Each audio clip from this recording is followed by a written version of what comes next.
Welcome back to the Restricted Handling Daily Intel Brief. This is what's been going on in China in the past 24 hours.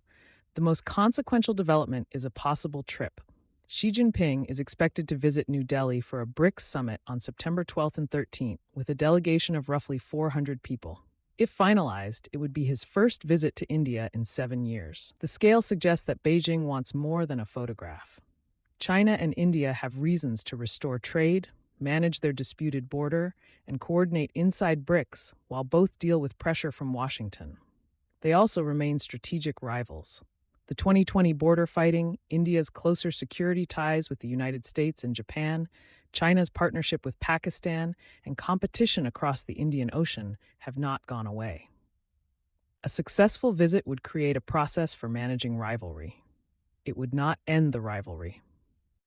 Washington is trying its own version of controlled competition.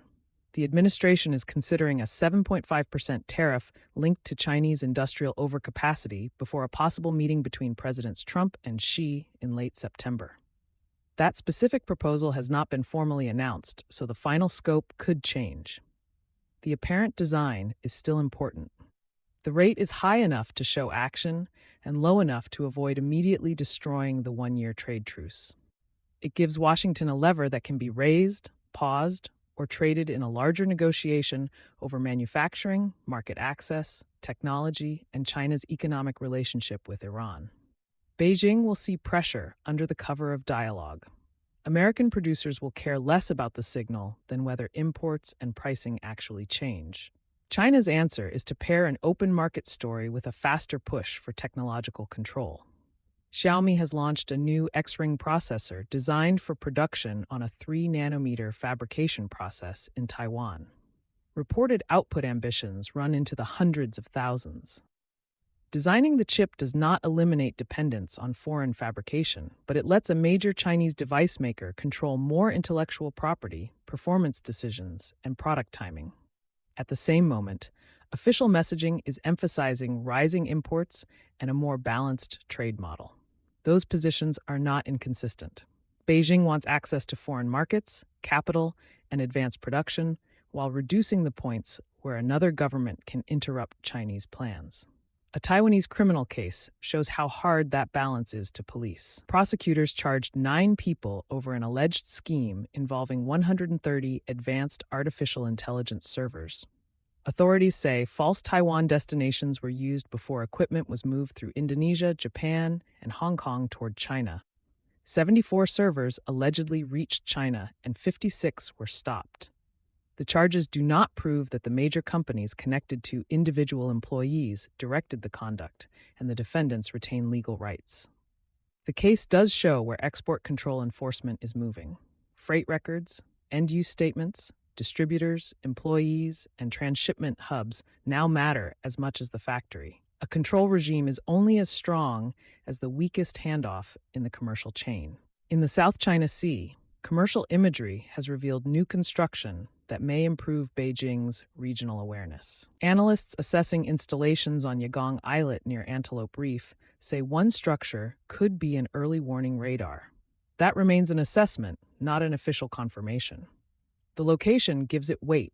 A sensor network there could connect maritime and air tracking across the northern South China Sea, Hainan, and approaches relevant to a Taiwan contingency. Nearby artificial island development includes a long straight section that analysts are watching for possible aviation use.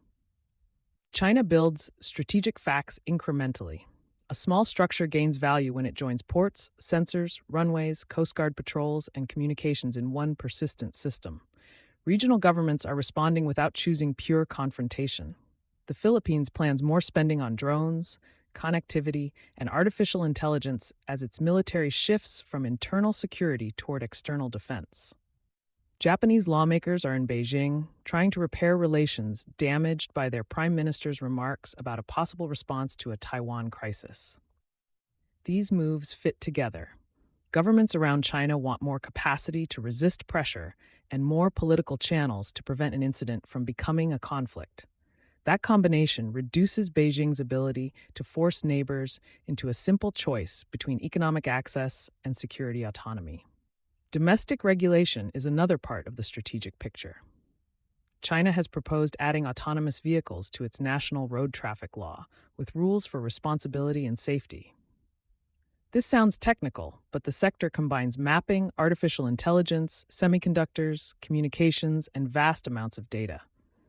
A national framework can speed commercialization while giving the central state control over certification and liability. The same governing instinct appears in the near universal use of the Beidou navigation system in new Chinese phones and in official support for a Chinese-led open-source artificial intelligence ecosystem. Beijing is trying to make commercial scale produce strategic standards. The bottom line is that every major player is preserving leverage while trying to avoid rupture. China wants Xi's diplomacy to display confidence and normalize managed competition. Washington wants a tariff that remains negotiable. India, Japan, and the Philippines want security room without losing economic access. This is a contest over sequencing as much as substance, because each government wants the other side to spend leverage first. Watch three things next: whether Xi's India trip is formally confirmed, whether Washington publishes the tariff authority and product scope, and whether the new South China Sea installations receive sensors or support equipment. Those steps would turn political direction into durable strategic facts. Thanks for listening. Go enjoy the rest of your day before the geopolitical situation gets worse again. For the full written brief, it's restrictedhandling.substack.com. We'll see you in the next one.